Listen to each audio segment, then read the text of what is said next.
अस्सलाम वालेकुम प्यारे बच्चों, आज हम उर्दू गुलाबी नदी प्ले ग्रुप पहली सहमाई पढ़ेंगे।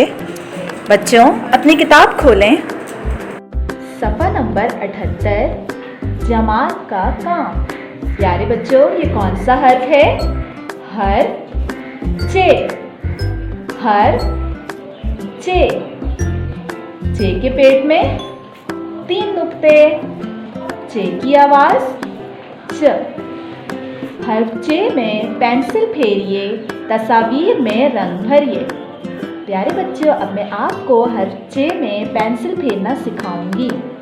हर्फ चे लिखने के लिए ऊपर जाएं, सीधा जाएं, चांद बनाएं। चे के पेट में 3 नुक्ते। हर्फ चे लिखने के लिए ऊपर जाएं, सीधा जाएं, चांद बनाएं। चे के पेट में 3 नुक्ते। प्यारे बच्चों, अब आपने हर्फ चे में पेंसिल फेरनी है।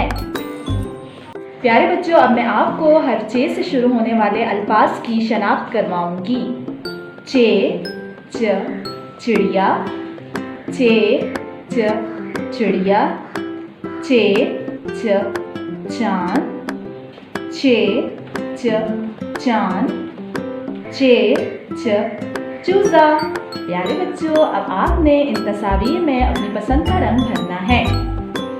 प्यारे बच्चों, सफ़ा नंबर 79 आपने घर का काम करना है। शुक्रिया। अल्लाह हाफिज़।